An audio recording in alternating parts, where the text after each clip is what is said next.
26 मार्च 2026 दुनिया एक ऐसे मोड़ पर खड़ी है जहां एक छोटा सा डिसीजन ग्लोबल क्राइसिस बन सकता है। पेट्रोल प्राइसेस कंट्रोल से बाहर जा सकते हैं, ग्लोबल ट्रेड रुक सकता है और एक वॉर जो आपसे हजारों किलोमीटर दूर हो रही है वो आपकी जिंदगी को डायरेक्टली इम्पैक्ट कर सकती है। सवाल ये नहीं है कि वॉर हो रही है, सवाल ये है कि इसका असली रीजन क्या है। इस कहानी की शुरुआत होती है 1970s से, जब ईरान एक ऐसा देश था जहां पर एक रूलर था जिसे दुनिया डेमोक्रेसी का फेस कहती थी, लेकिन असल में वो एक सिस्टम था जिसे कंट्रोल किया जा रहा था बाहर से। 1979 एक रेवोल्यूशन, लोग सड़कों पर उतर आते हैं, सिस्टम टूट जाता है और एक नया ईरान जन्म लेता है जिसे कहा गया the Islamic Republic of Iran. लेकिन यहीं से शुरू होती है एक लंबी दुश्मनी, ईरान वर्सेस यूएसए। एक सवाल जो आप सबके दिमाग में होगा, ईरान न्यूक्लियर पावर क्यों बनना चाहता है?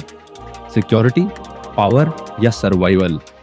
मिडिल ईस्ट में पावर बैलेंस एक गेम है जहां एक तरफ इजराइल है, एक तरफ कैपेबल स्टेट है और दूसरी तरफ है ईरान जो कहता है हम भी खुद को प्रोटेक्ट करेंगे।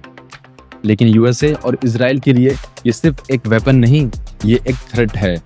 दिसंबर 2025 वॉर मिसाइल से नहीं, स्मार्टफोन से शुरू होती है। हैशटैग ट्रेंड करते हैं, वीडियोस वायरल होते हैं, ट्रुथ और प्रोपेगेंडा एक ही स्क्रीन पर लड़ते हैं। ये थी दुनिया की पहली फुल्ली डिजिटल वॉर। फिर आता है एक टर्निंग पॉइंट, ईरान का सुप्रीम लीडर अब जिंदा नहीं है। एक सिस्टम जो एक इंसान पर टिका था अचानक अनस्टेबल हो जाता है। लीडरशिप वैक्यूम, इंटरनल कियोस और दुनिया देख रही है दुनिया का सबसे important Chowk point, straight of Hormuz, सिर्फ 30 किलोमीटर वाइड है, लेकिन यहाँ से गुजरता है वर्ल्ड का मेजर ऑयल सप्लाई। और जब ये रुकता है तो सिर्फ शिप्स नहीं रुकते, दुनिया रुक जाती है। सिचुएशन अब कंट्रोल के बाहर जा रही है। ईरान अटैक करता है गल्फ कंट्रीज के, यूएसए के बेसिस पे। रीजन एक टिकिंग बॉम्ब बन चुका है। यूएसए वार्निंग्स देता है लेकिन डायरेक्ट वॉर अवॉइड करता है। यूरोप कॉशियस है, मार्केट्स पैनिक में है। दुनिया एक सवाल पूछ रही है, ये वॉर कितनी बड़ी होगी?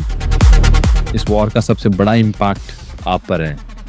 पेट्रोल महंगा होगा, एलपीजी शॉर्टेज हो सकती है, शिपिंग रुकेगी, सप्लाई चेन टूटेगी, लेकिन सबसे बड़ा नुकसान फार्मर्स को होगा। पेरिशेबल गुड्स एक्सपोर्ट नहीं हो पाएंगे, लॉस डायरेक्टली उनके घर तक जाएगा। आज की डेट में ईरान स्ट्रॉन्ग पोजीशन में दिख रहा है। यूएसए ने 5 दिन का एक्सटेंशन दिया है, लेकिन टेंशन अभी भी हाई है। आगे क्या हो सकता है? फुल स्केल वॉर या डिप्लोमेसी? हर डिसीजन हिस्ट्री चेंज करेगा।